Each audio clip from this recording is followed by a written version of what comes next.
selamanya ku tetap percaya. Ku yakin Tuhan memberkati. Ku yakin Tuhan melindungi. Burung di udara Tuhan pelihara karena kasih-Nya. Tuhan selalu menolongku, selalu menjagaku, sehelai di rambutku tak akan terjatuh tanpa seizinku. Tuhan selalu menolongku, selalu menjagaku. Dia mengenyangkanku dan peliharaku seumur hidupku. Tuhan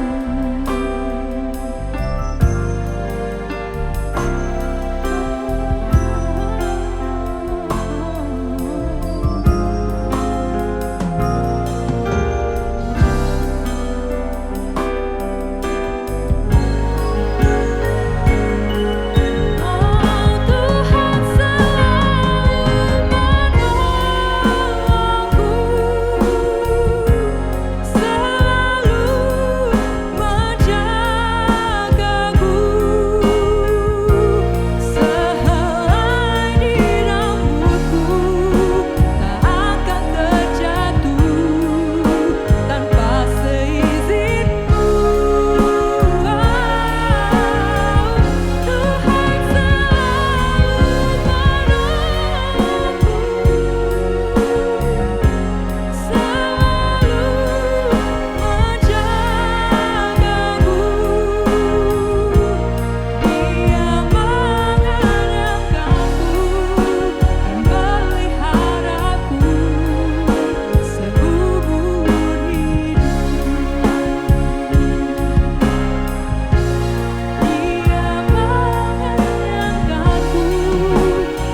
peliharaku seumur hidupku. Dia mengenyangkanku dan peliharaku seumur hidupku.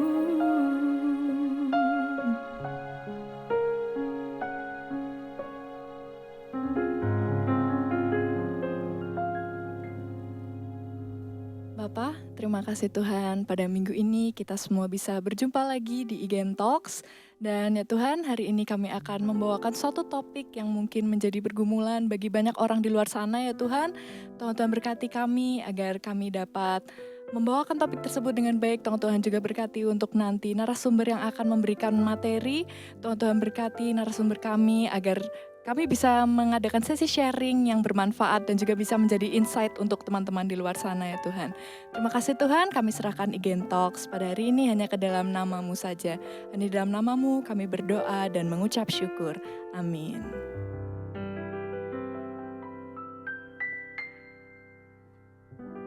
Halo teman-teman semua, kita ketemu lagi di IGN Talks. Jadi ketemu lagi dengan kami dan pada minggu ini kita bakal bahas suatu tema yang gak kalah menarik dari minggu-minggu lalu. Jadi hari ini kita bakal ngebahas suatu tema yang lagi sering banget ada di TV, ada di Twitter, di TikTok, di segala sosial media yang mungkin teman-teman punya. Mungkin ini menyangkut, ada beberapa artis yang juga lagi bisa masuk di dalam tema ini ya teman-teman. Jadi hari ini kita bakal ngebahas tentang perceraian. Mungkin teman-teman semua yang lagi mempergumulkan untuk tema ini dan juga mungkin ada juga orang terdekat yang sedang mempergumulkan tema ini bisa menyimak nih IGN Talks pada hari ini. Dan juga hari ini kita bakal bersama dengan narasumber yang benar-benar keren banget, yang pastinya bisa memberi insight di Sharing Igen Talks pada minggu ini. Mari kita undang Bu Ratna.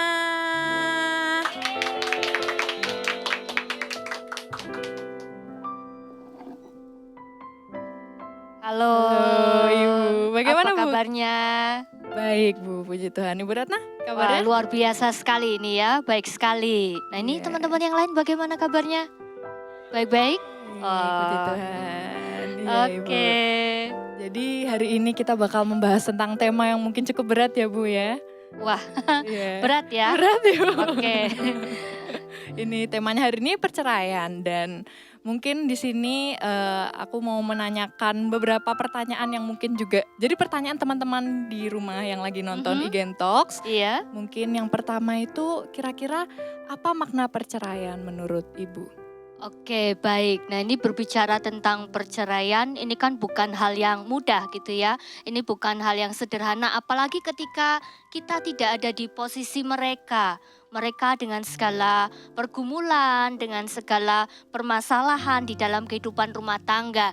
Jadi kalau mau kita definisikan secara sederhana gitu ya, apa sih itu perceraian gitu ya? Perceraian itu adalah putusnya hubungan atau ikatan antara suami dan istri, dan bahkan putusnya ikatan atau hubungan itu juga termasuk sampai di dalam ranah hukum perkawinan.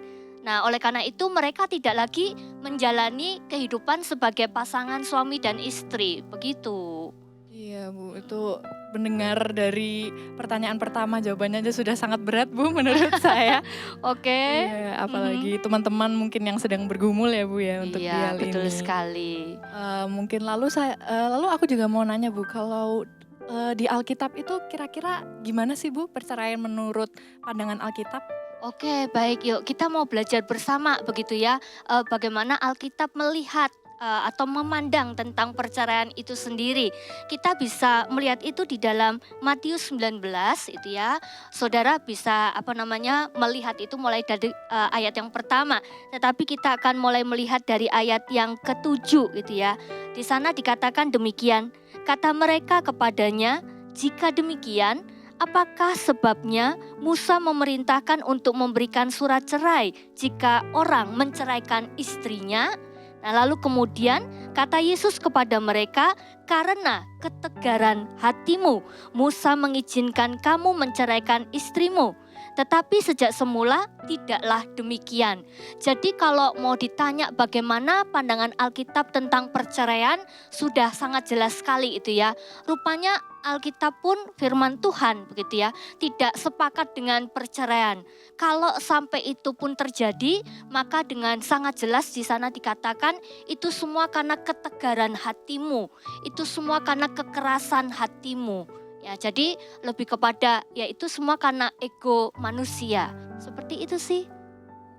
Jadi perceraian itu menurut Alkitab nggak boleh ya Bu, tapi itu mungkin karena adanya kekerasan di pikiran manusia gitu ya Bu. Ya, kekerasan ya keinginan manusia kan, egonya manusia itu pasti ada begitu ya.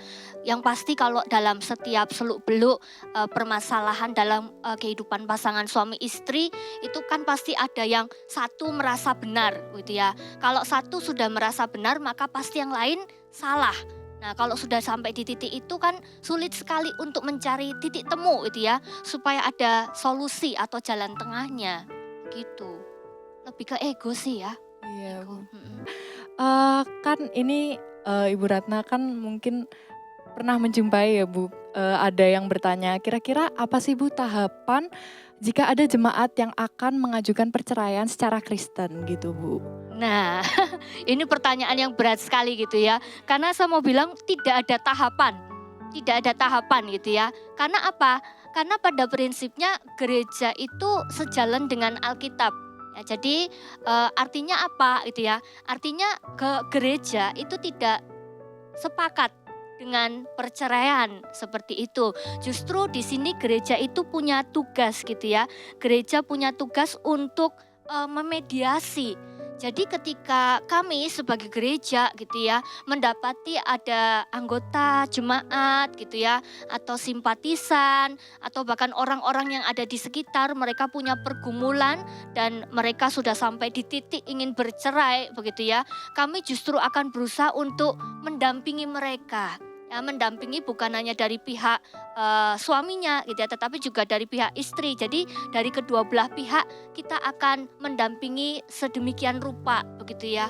Dan bahkan ketika memang misalnya dibutuhkan seorang profesional begitu, seperti misalnya psikolog atau psikiater atau ahli-ahli yang lain begitu ya, maka kita juga akan mengadakan itu, kita akan mengundang gitu ya. Supaya apa? Supaya teman-teman kita ini nih ya, saudara-saudara kita yang sedang di titik pergumulan yang paling berat ini, mereka bisa ditolong melalui pendampingan itu ya. Istilah yang digunakan pendampingan atau lebih kepada penggembalaan. Nah, jadi gereja tidak sepakat gitu ya dengan tahapan-tahapan perceraian secara Kristen, tidak ada begitu ya.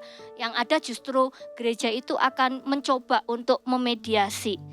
Nah, seperti itu. Lalu kemudian kalau misalnya, "Loh Bu, itu kok bisa?" itu ya. "Oh, itu kok sudah bercerai?" itu ya. Jadi dalam hal ini perlu diketahui bahwa gereja tidak pernah menceraikan. Gereja tidak pernah menceraikan. Kalau mereka bercerai berarti mereka melangkah sendiri dan mereka membereskan itu secara sipil atau hukum ya, seperti itu. Tapi gereja sama sekali tidak pernah menceraikan. Itu Iren. Baik Ibu, terima kasih atas jawaban dari pertanyaan yang tadi ya Bu ya, pertanyaan yang cukup sulit. Dan selanjutnya ini kira-kira bagaimana sih Bu tanggapan gereja tentang perceraian yang disebabkan oleh perselingkuhan atau hal-hal seperti misalnya berbeda keyakinan atau adanya komitmen yang mungkin kurang kuat seperti itu Bu? Ya, nah ini kembali lagi itu ya. Kalau berbicara bagaimana tanggapan gereja, maka ya gereja memang sekali lagi itu ya, gereja tidak setuju, gereja tidak sepakat dengan perceraian. Kalau ada misalnya kasus perselingkuhan begitu ya, maka yang akan dilakukan itu kembali lagi kepada tahap yang pertama tadi ya, mengundang yang bersangkutan, lalu kemudian berusaha untuk mengajak berbicara, lalu kemudian berusaha untuk memediasi, mendampingi itu ya, sampai mana itu ya, sampai yang bersangkutan itu menyadari bahwa ada kekeliruan yang dilakukan gitu ya, ada langkah di dalam rumah tangganya itu yang salah seperti itu. Nah maka kalau dia sudah mau berubah gitu ya, sampai di titik itulah nanti kita akan mencoba untuk menyatukan keduanya. Itu kalau di dalam hal perselingkuhan ya. Jadi memang ini tidak mudah. Jadi jangan bayangkan bahwa kalau orang punya masalah dalam kehidupan rumah tangga, lalu kemudian jangan bercerai ya gitu ya. Lalu kayak cuman balik tangan begitu ya. Enggak gitu ya. Karena apa? Karena pasti sudah ada banyak sekali luka gitu ya di dalam komunikasi mereka, ya toksik gitu ya. Tadi sudah mungkin banyak sekali racun dalam kehidupan pernikahan mereka. Dan makanya ini membutuhkan proses. Bayangin aja deh kalau kita misalnya mau detox tubuh kita itu ya. Kan enggak mungkin semalam lalu besok semuanya akan segera menjadi lebih baik. Tidak kan? Kita membutuhkan waktu dan seperti itulah kira-kira proses yang akan dilakukan gitu. Nah, lalu kemudian kalau kaitannya itu dengan tidak adanya komitmen, lalu kemudian berbeda keyakinan, maka langkah yang akan diambil juga kurang lebih sama seperti itu ya. Kita akan berusaha dulu untuk mendampingi. Sedapat mungkin kita akan memediasi.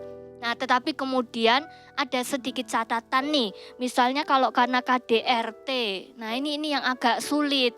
Ini sulit ya kalau udah dibilang KDRT itu kan kekerasan dalam rumah tangga. Dan kalau kita mau bilang kekerasan itu kan tidak hanya lewat ini ya, fisik, tetapi verbal itu pun juga bisa mengeluarkan kata-kata yang menyakiti ya, yang tidak baik. Tapi kalau lebih kepada KDRT yang menyakiti fisik, maka kita sebagai gereja juga perlu waspada begitu ya, bahwa ini bukan hal yang betul. Ini tidak bisa dibenarkan gitu ya, bahwa pelakunya pun harus ngerti bahwa ini tidak benar di hadapan Tuhan dan juga secara hukum ini tidak pas begitu ya. biasanya itu ya langkah yang akan dilakukan ya dengan melaporkan.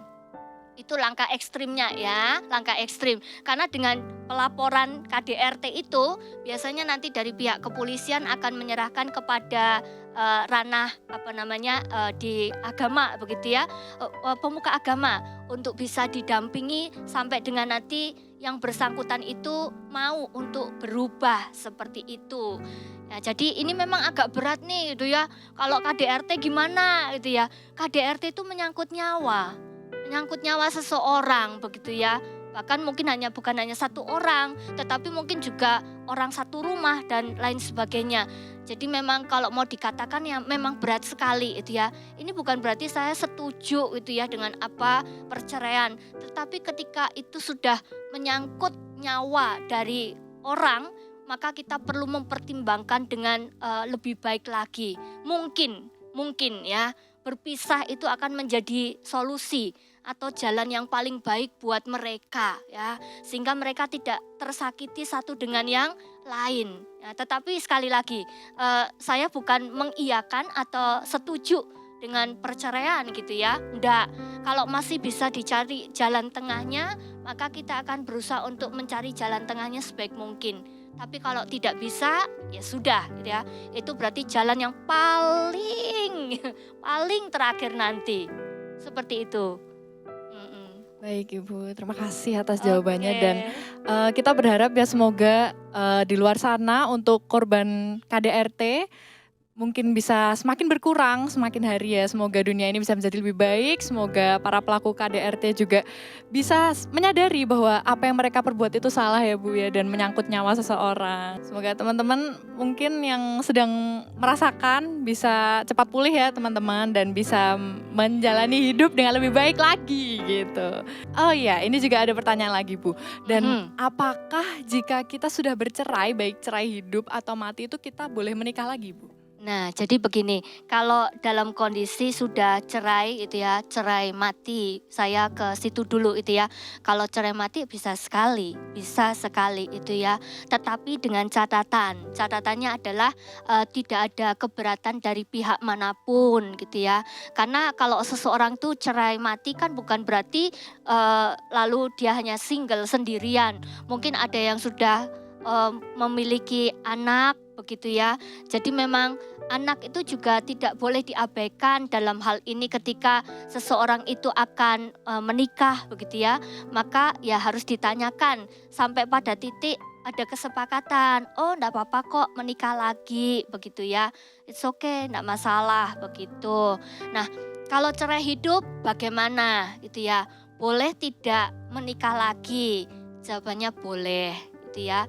Jawabannya boleh. Ya karena apa gitu ya? Karena kita mau melihat bahwa ada satu niatan yang baik untuk kembali membangun kehidupan berkeluarga itu ya. Tetapi catatannya ada itu ya, secara khusus untuk mereka yang cerai hidup. Kita pasti akan mendampingi lagi itu ya. Kita pasti akan memberikan beberapa catatan-catatan begitu ya. Mengapa di dalam kehidupan rumah tangga yang sebelumnya bisa sampai selesai kandas begitu ya, maka harus belajar dari apa yang sudah terjadi di waktu yang lampau. Itu tentu akan menjadi pembelajaran yang penting begitu.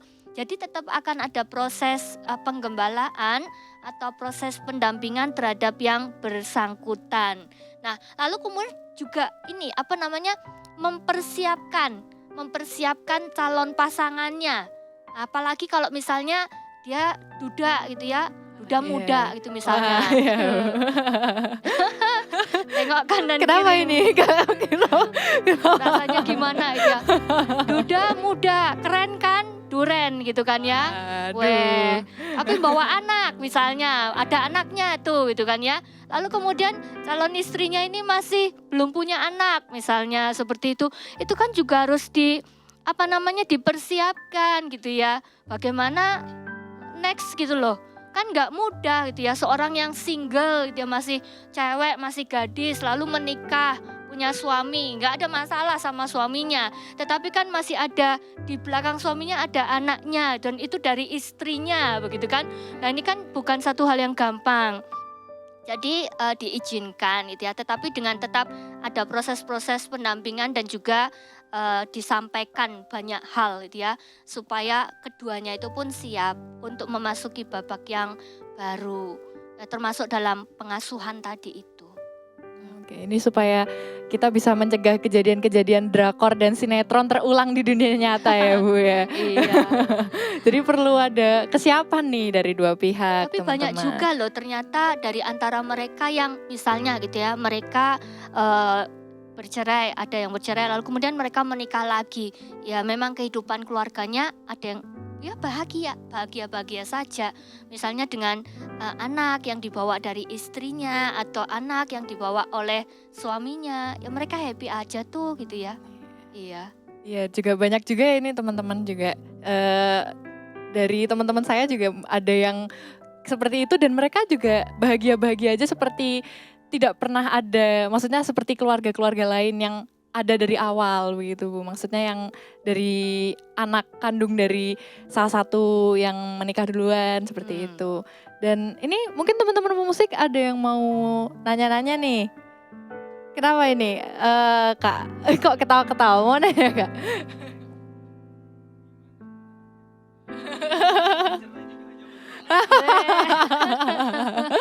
Aduh, iya nih. Oke. Ya kalau sudah nikah jangan pokoknya tidak begitu ya. Oke. Oke, dan pertanyaan selanjutnya nih Bu, gimana kalau ada kasus orang tua yang menyuruh anaknya yang sudah berkeluarga untuk bercerai Bu? Gitu. Pernah nggak menemuin yang seperti itu? Atau mendengar? Jujur beberapa hari lalu aku sendiri pernah Baru lihat beberapa hari yang lalu. Iya, ini lagi ada ramai di TikTok yang dimana di situ itu ada seorang ibu dengan anaknya yang di situ itu dia itu tinggal bersama dengan suaminya di rumah mertuanya begitu. Wow, Dan di situ dia diperlakukan dengan tidak baik dan itu juga berimbas ke anaknya dan itu juga suaminya itu tidak mau mengerti apa yang dia lalui begitu Bu. Nah lalu setelah itu, tapi ini kasusnya mungkin bukan orang tua ya Bu ya, tapi di komentar di postingan TikTok tersebut itu orang-orang itu pada komen, "Kak cerai aja Kak, seumur hidup itu terlalu lama," seperti itu. Waduh. Oke ya, jadi memang tidak mudah sebagai orang tua gitu ya. Orang tua itu tugas yang paling berat itu bukan memberi makan anak, tetapi menjaga mereka, lalu kemudian mendidik mereka, mengasuh mereka, bahkan ketika mereka pun sudah dewasa, mereka sudah berkeluarga gitu ya. Jadi memang orang tua itu punya tugas dan juga punya tanggung jawab. Ya termasuk gitu ya, termasuk ketika misalnya gitu ya, anaknya di dalam kehidupan keluarga, dalam kehidupan rumah tangga, punya persoalan gitu ya, ada permasalahan. Jadi orang tua itu tetap harus memberikan masukan-masukan.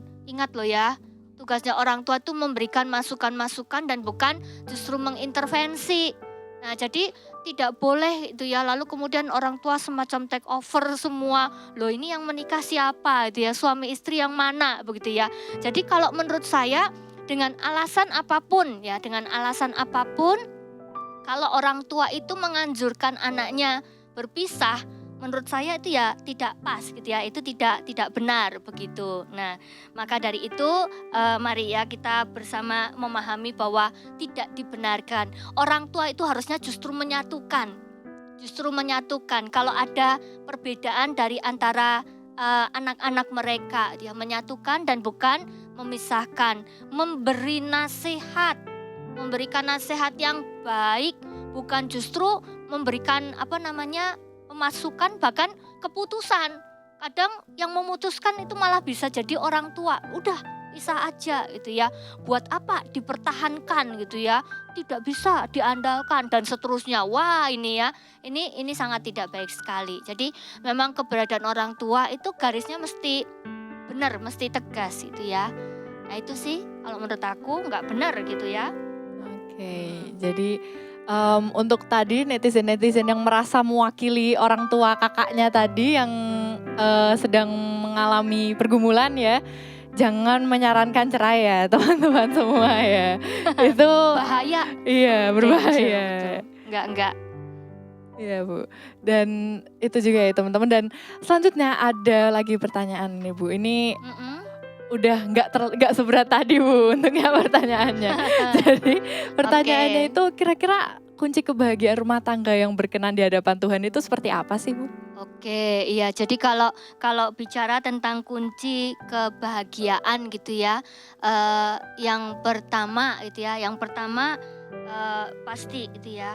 Kalau rumah itu punya pondasi, rumah itu biar kuat itu selalu harus dibangun dengan pondasi itu ya. Maka kalau rumah tangga ya justru diperlukan itu tadi pondasinya gitu ya. Dan pondasinya itu apa gitu ya? Pondasinya itu siapa gitu ya? Pondasinya ya tidak lain tidak bukan ya Tuhan Yesus gitu ya. Jadi memang kehidupan rumah tangga atau keluarga suami istri yang baik yang kuat ya jikalau ada Tuhan di dalamnya. Tuhan yang menjadi dasar gitu ya. Sehingga kalau Tuhan yang menjadi pondasi ketika ada persoalan itu bukan shortcut gitu ya atau mencari jalan pintas, tetapi di sana bersama dengan Tuhan pasti kita akan bisa menemukan jalan keluarnya begitu. Nah, itu ya. Nah, lalu jadi kalau saya bayangkan gitu kalau rumah gitu ya. Rumah itu kalau ada pondasi, misalnya ada gempa tuh gitu kan. Gempa, rumahnya goyang enggak? Aman-aman aja, Ya, retak juga enggak gitu? ya, goyang tapi goyang kan Iya ya. goyang. Tapi nggak akan sampai separah rumah yang nggak punya pondasi kan. Pasti kalau rumah yang nggak pakai pondasi, semegah apapun, sekeren apapun, pasti ambrol. Nah, tapi kalau ada Tuhan Yesus dalam rumah tangga kita, ada gempa, ada masalah gitu ya goyang di rumahnya, tetapi tidak sampai menghancurkan. Jadi menurut aku sih seperti itu ya. Lalu kemudian kalau lihat ini ya dari tips dan triknya kita mau lihat ini ya. Jadi kita harus tahu bahwa tidak ada pasangan hidup yang sempurna. Ini aku lagi seneng banget ya ngutip quote dari Anne Avanti ya. Oh, iya. Tidak ada pasangan yang sempurna. Semakin dituntut semakin kelihatan tidak sempurna. Tapi ternyata benar gak sih? Semakin dituntut gitu ya. Wah, kamu harus sesuai dengan ekspektasiku gitu ya. Maka akan semakin tidak sempurna, terlihat tidak sempurna di mata kita. Jadi tidak ada pasangan hidup yang sempurna. Tidak ada itu suami yang sempurna, tidak ada. Tidak ada itu istri yang sempurna, tidak ada begitu ya. Justru Tuhan pertemukan di dalam ketidaksempurnaan supaya apa itu ya? Supaya bisa saling melengkapi satu dengan yang lain. Makanya nih yang belum menikah nih ya, sadari dulu kalau mau menikah itu bukan cuma mau terima lebihnya tok gitu ya, lebihnya saja gitu ya, tetapi juga harus tahu bahwa dia punya kekurangan gitu ya, bagaimana menerima kekurangan itu. Tapi bukan lalu kemudian kekurangannya dipelihara, jangan gitu ya, jangan. Karena hidup pernikahan itu berani untuk mengubah diri sendiri, bukan mengubah orang lain. Jadi kalau sudah menikah nih, suami mau mengubah istri itu sangat tidak mungkin. Istri mau mengubah suami, itu juga sangat tidak mungkin sekali. Jadi sadarilah bahwa sadar dia punya kekurangan, oke, ya, tetapi aku berarti juga punya kekurangan dong gitu ya. Maka aku juga harus berusaha untuk menekan apa yang menjadi kejelekanku, kekuranganku di mata dia itu. Nah, yang berikutnya adalah milikilah komunitas yang sehat, komunitas yang baik. Nah, komunitas yang baik itu menentukan sekali. Sekali tanya sama komunitas yang salah, apa itu tadi? Cerai gitu ya. Bisa aja ya. Jawabannya sesat. Selesai ya. Padahal enggak boleh itu ya. Kalau dalam pernikahan Kristen tuh no point of return. Jadi enggak bisa. Kalau dalam istilah penerbangan itu ya. Pesawat kalau sudah naik lalu kemudian balik, enggak bisa itu ya. Nah, seperti itu sih. Oke.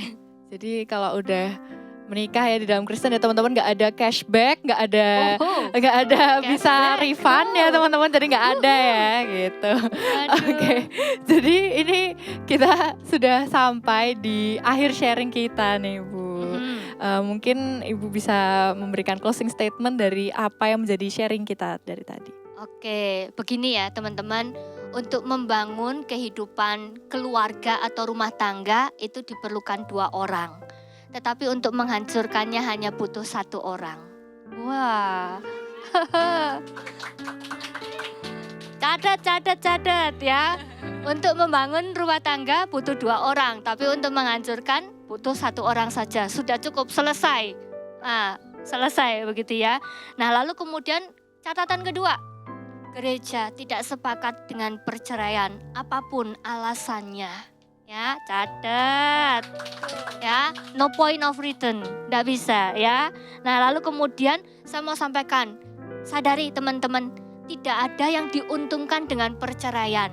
Ya, enggak ada yang diuntungkan. Semuanya akan mengalami kerugian, baik pasangannya, baik anak kalau sudah ada anak begitu ya, orang tua, bahkan keluarga besar yang lainnya. Jadi sadari tidak ada keuntungannya. Nah, maka buat kalian yang mau menikah? Oh, belum. Oh, atau kalian mau menikah? Yang di sana mau menikah? Mungkin teman-teman penonton.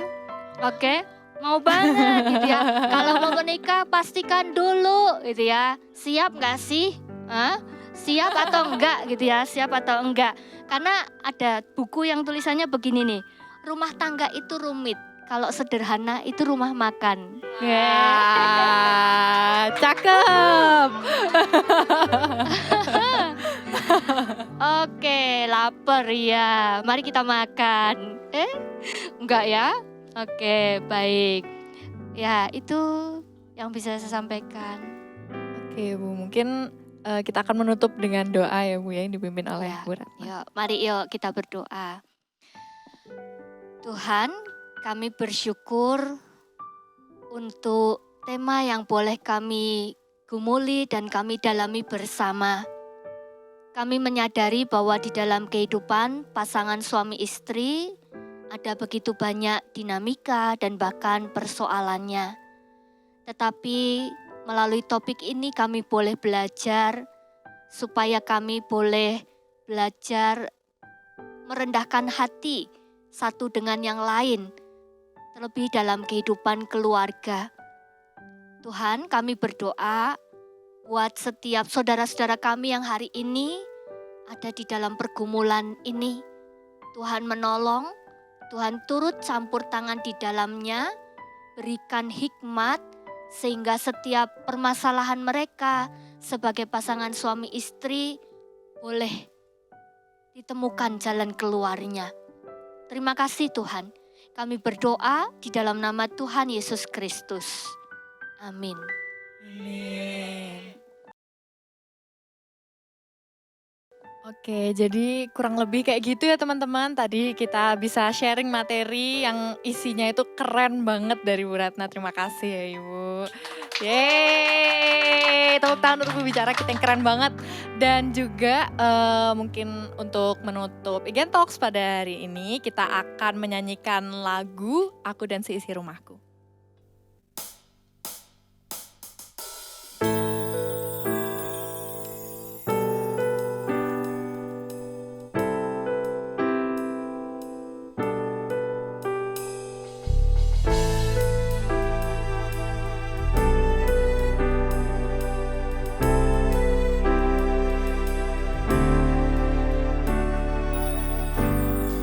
Bersatu dalam kasih, bersama melayani, dan saling mengampuni. Ini doa kami, ini rindu kami. Aku dan seisi rumahku memuji dan memuliakanmu, menebusku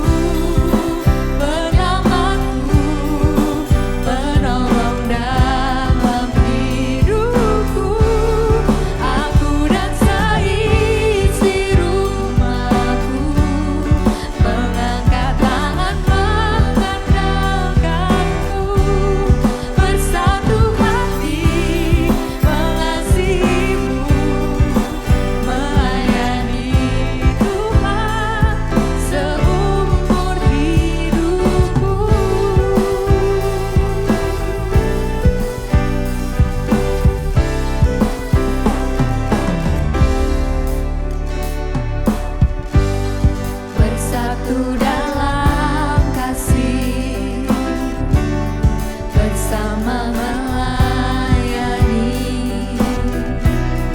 dan saling mengampuni. Ini doa kami, ini rindu kami. Aku dan seisi rumahku memuji dan memuliakanmu. Penebusku, penyelamatku, penolong dalam hidupku. Aku dan seisi rumahku mengangkat tangan mengandalkanmu.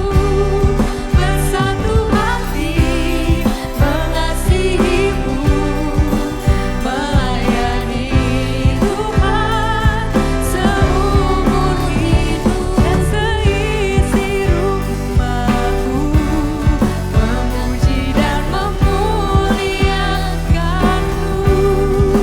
Penebusku, penyelamatku, penolong dalam hidupku.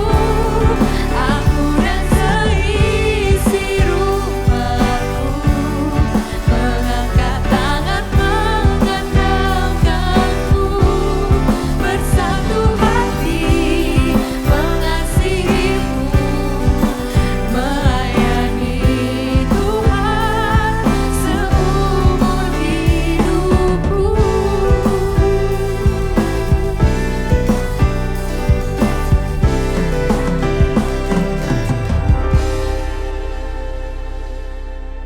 Oke, teman-teman, makasih banyak udah nonton Igen Talks pada minggu ini, dan semoga Igen Talks pada minggu ini bisa memberikan insight buat teman-teman yang mungkin memiliki pergumulan yang relate dengan tema ini.